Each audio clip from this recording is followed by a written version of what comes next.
Hello there, welcome to Straight Talk Sacred Pathway. My name's Stuart Wellborn. I'm a British working class author and former therapist, and I'm joined by my regular guest, Wa-Na-Nee-Che from Turtle Island, more commonly known as America.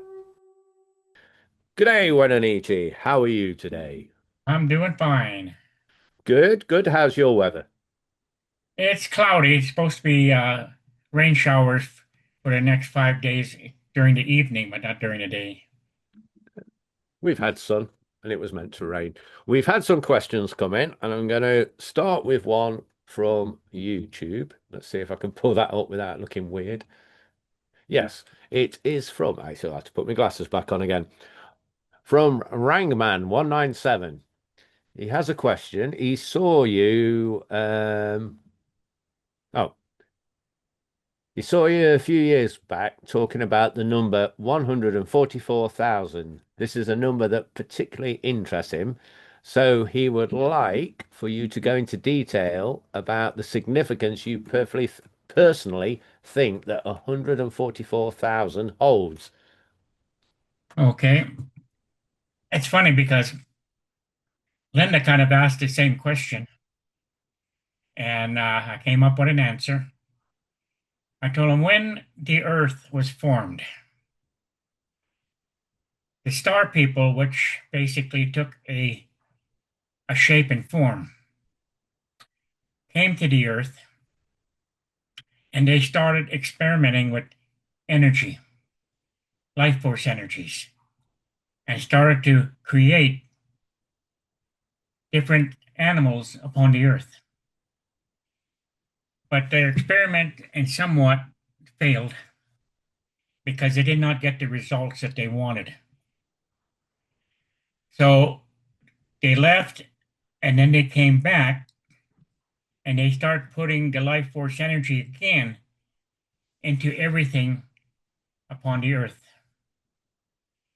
And as a result, they took all the energies, according to stories, they took all the energy of everything that they had created and created the human being. But they made the human being the caretaker. But in order for the human being to take care of everything, they had to have the knowledge of each energy. So the human was made up of all the things that were created before they were. So they were attached to nature. They came up with 144,000 points of energy that made up the whole of what we now call the Earth. So every energy point that was it within the circle, which numbered 144,000, since you were already connected to those energies, what was your responsibility is to be drawn to that energy that you needed to be attached to, so that you could have knowledge and understanding of that particular life force energy. So that's why we have 144,000 points of energy, is that this is where all the knowledge is, and it represents all of nature. Man stands in the middle, or woman stands in the middle, and they learn to find out what energy they're attached to so they can gain the knowledge that is present in that particular direction, in that particular energy. And this is how we learn to become a whole, because they will teach us cures, they will give us knowledge, and then that is passed on once you connect it. 144,000 is important because in order to complete the circle, in order to complete all of the knowledge that is out there that the star people gave to the energies of the earth, we can connect and all the knowledge will become ours on that particular energy, but then we can share it to the rest, which makes a complete circle. The circle is now completed. And that's why there's 144,000 points of energies. That is all of creation. That's cool. That was good explanation.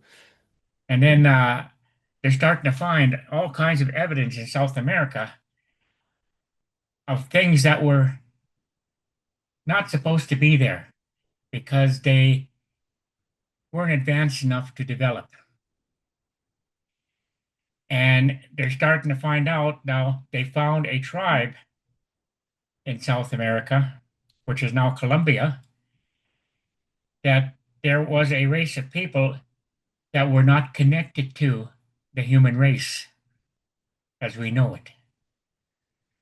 So they're discovering more and more of the stories that the indigenous people used to say, and they kind of put them as hogwash. And they're finally starting to find out that there was a lot of truth in our knowledge. And when you look at it, some of that knowledge, like a lot of people believe that there are 12 skulls that were in Peru, but there's actually 13 because the one in the middle is the 13th skull that holds all the knowledge together. And all the other 12 transfer that knowledge to the center, just like the 144,000 points within the sacred hoop. So things are starting to develop that they're finally starting to understand that maybe the humans, there were things before the human beings here on the earth that came and went. And they're starting to say, like, we as native people migrated from Europe, from Asia, back to Turtle Island. But in reality, the footsteps left Turtle Island and then came back.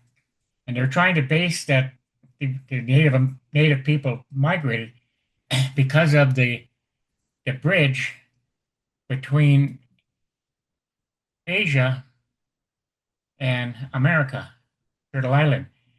But then again, our stories said that when we left, the first people that came back would be the yellow race.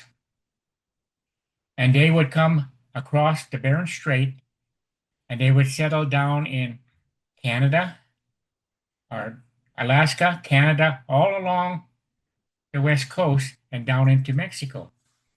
And yet, when you look at the lineage, you will find that connection all the way down. But we already had stories about how they would come back and they would follow that pathway. But they refused to understand that the first human beings with the knowledge was on Turtle Island. And yet everybody that left were relatives, and the relatives were coming back. That's why when Christopher Columbus and them came to land on Turtle Island, they greeted them with open arms. When the Spanish came into South America, the natives down there greeted them with love and gave them everything they needed. But then again, they found out that these people that were coming back, and they were very cruel. And they were bent on conquest, greed. So they started killing off the knowledge. So that's why they don't understand the native people anymore, because a lot of that knowledge was lost. But the knowledge itself was retained in certain people. Certain people were given gifts so that they would remember the old ways. Wow, there was a lot for me to try and work through there. We've got skulls, 13 skulls, we've got 144,000 connections, people that have been discovered in South America that weren't humans, and I don't know which way where to start now. Let's go with these skulls because I've got to admit, when you said they found skulls in South America, it did make me think of Indiana Jones and the Kingdom of the Lost Skull. We're Uh-huh. not talking about that, are we? You're not been smoking some of this and watching that film. The skulls do exist, What, the crystal skulls or the crystal skulls, but they don't understand what the crystal skulls are all about. And just like Who holds the crystal skulls? Mm. 12 women. Did it?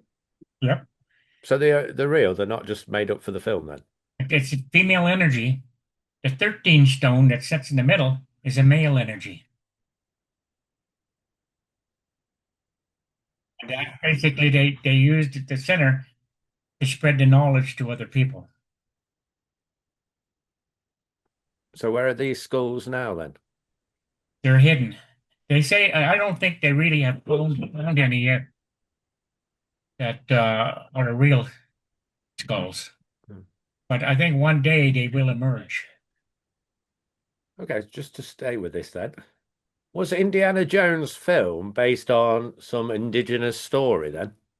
It was based on the Peru legends. Right. So it wasn't complete fiction then. It No, was. because at the end it Oh. kind of explained a lot of things, but when they were all united and they centered the energy to the center of the area he was in, a spaceship developed. Hmm. So again, that kind of explains a little bit of indigenous knowledge that I think was kind of based on that film. And that's where the legend of the skulls came from in the first place. Wow, They that's kind of made a interesting. play on reality and fantasy. Well, I've got to admit, because my master's is actually in film, and when not that I've made any big films, but when I Yeah. do make my films, I do my research and I do try to look for factual things, even though I'm doing fiction. So that Yeah. is interesting. You know what just came through too? Go on then. As we were talking, something when I got finished, I was talking, and they said we have visions that the life force energies give us. Maybe the person who wrote that particular movie was inspired by a vision. Ooh. And the vision was trying to say maybe it's time that the human beings start to understand the beginning of this world and beginning of the star people. I think you could be right because there are a lot of films that you could say have a bit of a spiritual current going through them. Star Wars, for example, that's got Yeah. plenty of spiritual stuff I in. mean, it's And like, let's say, Star Trek. All of a sudden, it advanced so darn far from just a concept of someone who had a vision. And then when you think about it, all these horror movies that are coming out now, what, maybe they're inspired by the demons to try to get people to catch their energy. I don't know.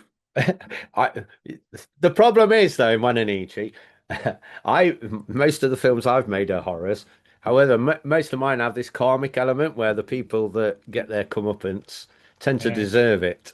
But it's always funny because by watching these horror movies, it always makes me understand they aren't that powerful and that they can be defeated. But the one thing that in films has really got me sometimes is the fact that every person who tried to threaten the earth to make the earth peaceful, they were villains, and that they were basically done away with at the end of the movie when they were trying to save the earth.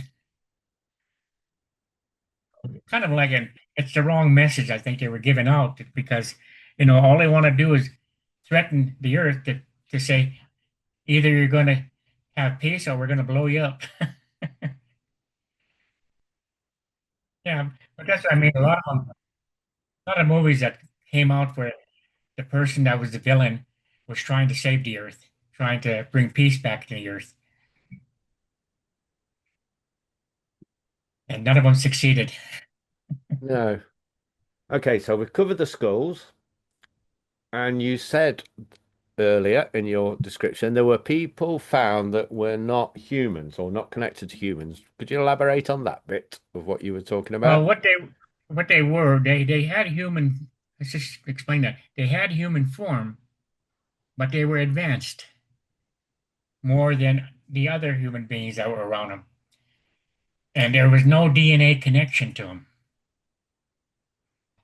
So they were a separate entity that was on the earth. And they built some amazing things. I don't know if you ever heard of the Sage Wall down in No. Colombia, but it was built, and they said there's no way that they should have had the technology to build that wall. And that's when they discovered that particular tribe down there that had no connection to the human race. Do you know the name of that tribe? I had it, but I couldn't pronounce it. Probably have to take a look again and then probably spell it for you. But they're originally from Colombia and just happened they disappeared. But you can actually, if they internet it, they could say the tribe that was down in Colombia way before considered before civilization was found. Well, there's lots of ancient mystery documentaries that you can go and watch, so this does not surprise me in the slightest. Yeah. Um, so were these the star people, or was this just another species? Yeah. They were an advanced energy. And like they said, I know Linda asked about the concept of God. And I said, if God was part of the energies, he's just energy. And when I first was taken up and I had the privilege of speaking to God, as you know, God, but he wasn't God. It was just an energy that made up the whole. And when you look at it, we were known as heathens and savages because we believed in the energy as being the source of all power. So why couldn't the energy, why could religion create an image of God from that energy in order to control people's minds? You didn't really answer my question there, because we've talked Okay. about this before about religion. We don't need to go about the problems of religion. And you said how I view God. I don't view God as Uh-huh. the religious version. But I asked you, this tribe, the missing tribe in Colombia, were they the star people, or were they a completely different species but similar to humans or something? I'll have see if Matthew can find it. Look in the ancient tribe of Colombia. Is it that's on? Now another tribe, you probably I don't know, it's Tai. Is that supposed to be Rona? Matthew? Yeah, Tairona. I was wondering if that was what the tribe you were talking That about. was one ancient tribe. Right. And were they star people, or were they just I couldn't say. created? I thought that's what he was talking about. No, it doesn't quite know, but they could have been not the star people. Well, yeah, they could have been the star people that came down because in one of my visions there was a battle, and the battle basically was from a very good energy tribe versus a negative energy tribe, and some were basically here to enslave the human beings, but the other tribe that was here, the other energies was here, fought to free the human beings from captivity and from slavery, and they won. So that was what Matthew was trying to explain. There was a tribe that the Egyptians actually talk about it way back too. The Anaki. Oh, not what is that? The Anaki. A Nazi tribe. No, Anaki. Or It, Yeah, it's I know the one you mean. And Anaki. Matthew, yeah, I Yeah, know the one you mean. It looks like Anunnaki or something like that. yeah, it's Yeah, Anunnaki. Yeah, they're yeah, called the Anunnaki race.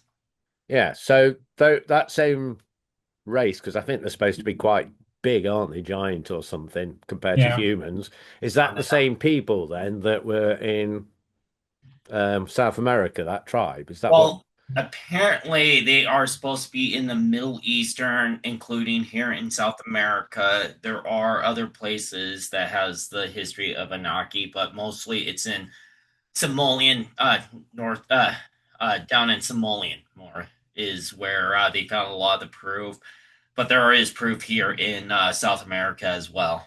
So Cool.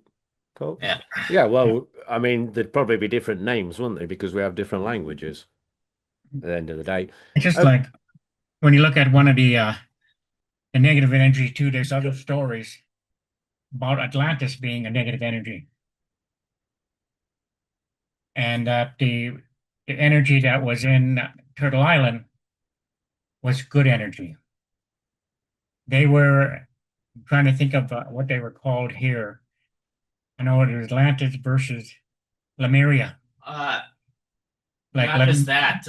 There is an ancient mythology legend that is told in India about a black race and a white race that would fight in the skies, that would have massive weapons that could put huge craters into the earth, that would be flying chariots in the sky.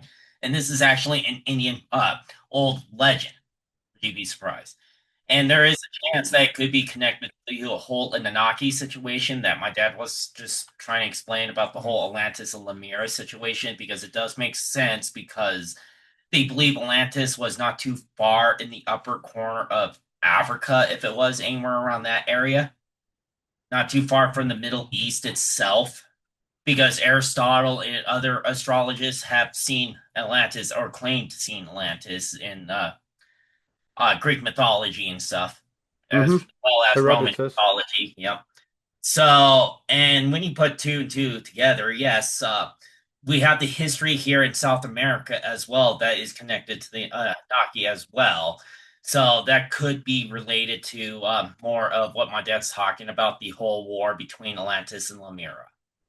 That's Cool. what. For the listeners, that was Wa-Na-Nee-Che's son that was yeah. talking over us then. So that was Well, cool. Lemuria, there is another word that the Lakotas use, and they call them energies that come out of the lightning. They call them Wakians. And the visions that basically I've been shown, they showed me the destruction of Atlantis. And when you're in Atlantis, they actually had flying machines. But everybody's looking underneath the water for Atlantis. Atlantis was never sunk. It was basically buried by earthquakes. The land basically opened up and the land around them covered them. So they've been looking for Atlantis actually in the wrong places. But they were actually destroyed by Lemuria. Now, there's some archaeologists that believe it's been buried. That's why they're looking in the northern corner, the northern west corner of Africa for it right now, because they believe that's where it could be. Yeah. Yeah. And then see, when you look at too, remember Africa was part of what we call Turtle Island now. They were just one massive continent until it split. Because Africa will fit right into the Gulf of Mexico. And believe it or not, that's where the cradle of civilization began. But because they're finding things like in Africa, and said, well, at one time they were connected to what they call North America. They were part of North America. They were just one continent. So again, a lot of the concepts, they have to look at their digs and see where the connection is when they were but one continent.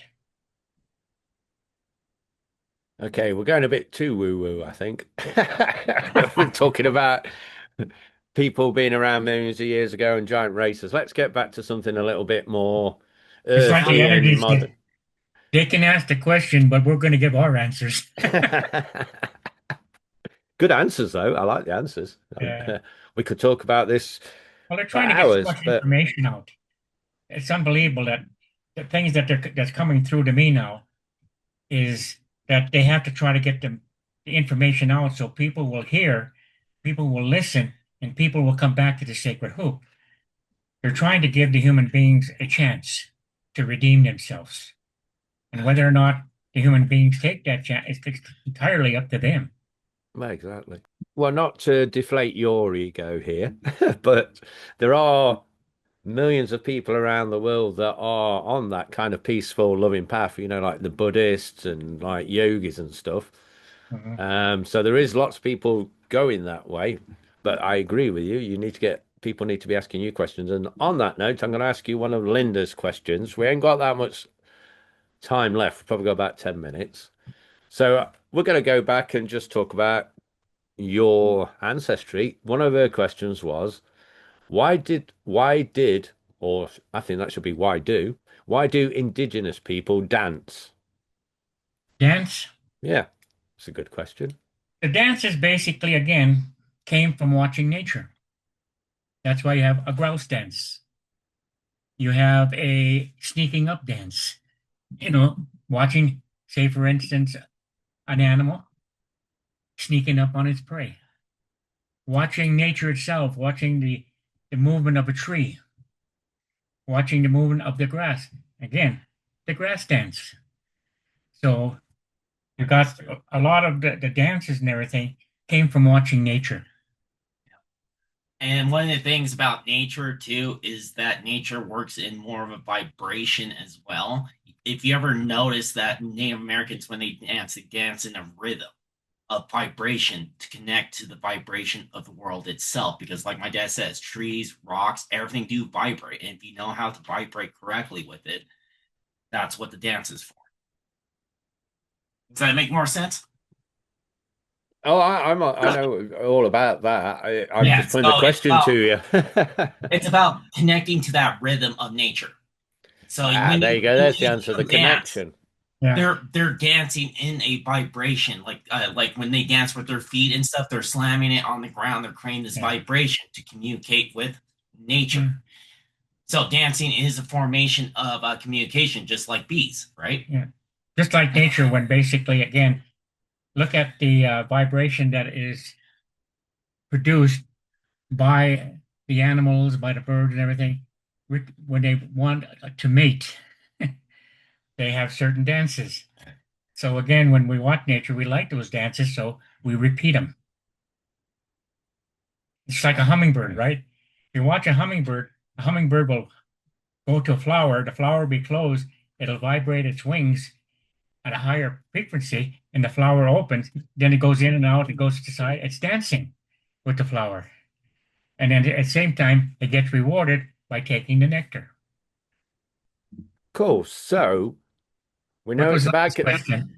No, I've got the question. We're still on this, on the dancing. So you are connecting with nature. I'm all on the page with that, but not all listeners might be, because it's in some ways a bit like sympathetic magic. So you're dancing to get into harmony with, say, a hummingbird. Uh-huh. Why? Why do you want to be why do you want to be in harmony with a hummingbird? What does that do for you? Well, the hummingbird again shows us how to get the prize from the flower, but it has to do a ritual in order to amuse the flower so that the flower opens it up. It's almost like a fertility dance, say. And then the hummingbird does this little thing, and the flower likes it, so the flower opens it up, and its reward is the nectar. My point I'm trying to make is what, as a person, right, as an indigenous person, you are doing this dance that imitates the hummingbird. Uh-huh. So you're getting into its the harmony of it Yeah. naturally. You're on the same harmonic frequency. What do you get out of it as such? Okay. I mean, like you said, is it a fertility dance? Would you do the hummingbird one because you want to be Okay. fertile, or is there another Well, purpose? think about the hummingbird and the flower, but that transferred to human beings. Human beings do a certain dance to appease nature, to appease that particular energy within nature, so that nature will turn around and say, okay, we like what you did, so now we'll give you a secret. Yep. So it's like an offering then. Yeah, it's an Yep. offering. The Yeah. dance is Yeah, an yeah, offering. yeah, we got there. We got the answer. Well, the energy said, let's put it simple to Stuart. Well, no, no, no. I'm trying to be as stupid as I can be, Yeah, I know. which But isn't for every hard. question that you ask, too, it's actually the energies are actually working with you so that the viewers will understand it. Yeah. As they say, is nature is our teacher, and we have to learn from them. Yeah. Hmm. Well, we gathered that, but I was just trying to clarify what was the purpose, and as we got there in the end, to all through interesting stuff, but to a point of the purpose of why, because the question was, why did you do the dance? And it Yeah. is an offering, isn't it? Yep. So we covered it all. The connection with nature, the harmony, should I say harmony, the imitation, all that, and it's an offering, and that is really It's like cool. one of the dances, the buffalo dance. It was danced in order to get attention of the buffalo energy, so the buffalo energy would come to them. So all of a sudden, a herd would appear out of nowhere into their land, so they could feed. Right. For those, I was going to say, for those who were wondering about me, my belief is actually it's called spiritualistic science. If that makes any sense, means it's a combination of science and spirituality. Is why I believe Well, I'm on the same page as you, Matthew. it. So that's why I do. It's called spiritualistic science. That's Or- why his nickname is Mr. Peabody. I'm not Mr. Peabody. I just American viewers will probably understand that joke. yeah. I'm not. Us over here in Blighty, we don't know who Mr. Peabody is, I'm afraid. Yeah. Who is he? You ever watch was it Rocky and Bullwinkle? Oh, yeah. Yeah, there's this dog and this kid that travel through time, and he would teach the kid history and stuff like that, and his name was Mr. Peabody. He was like the smartest dog in the world. I think I've seen it been imitated in Family Guy. And they do it in they have a movie too. Mr. Peabody and Sherman. No, maybe people do know about it, it's just me. It's The just energies are still originally- making me thick. It's originally on Rocky and Bullwinkle though, the show. Yeah, okay. We've we're not here to talk about American cartoons. Like we are going to wrap up though now because we've got a couple of minutes left and we don't want to just cut off mid broadcast. It's been really interesting this episode, and Matthew, you need to get a better microphone for next week because you've got some interesting things to say, but your voice didn't sound as You better good. mention Linda's question, because otherwise I'll be getting texts. No, we did. That was the Oh, that was indigenous it? people Oh, dancing. okay. Oh, we've got some more. She sent me some more, but we'll ask them next week. Okay, we're going to wrap up now. Final words, Wa-Na-Nee-Che. Get grounded and get to the source. There we go. It's been very interesting today's chat. Hopefully, what was his name? Rangman197, that answered your question. And Okay. Linda's got some more questions that I will put to you next week. We've only answered one of her questions. She sent me a list and we'll have them next week. And if anybody else has got any questions, send them in through the usual ways and I will put them to Wa-Na-Nee-Che next week. Thank you for tuning in to the Straight Talk Sacred Pathway podcast. I hope you'll come back for our next episode next week. And if you've got any questions you'd like me to put to Wa-Na-Nee-Che, you can email me at stuart@realityresponsibility.com. Details should be in the description where you're listening to this podcast.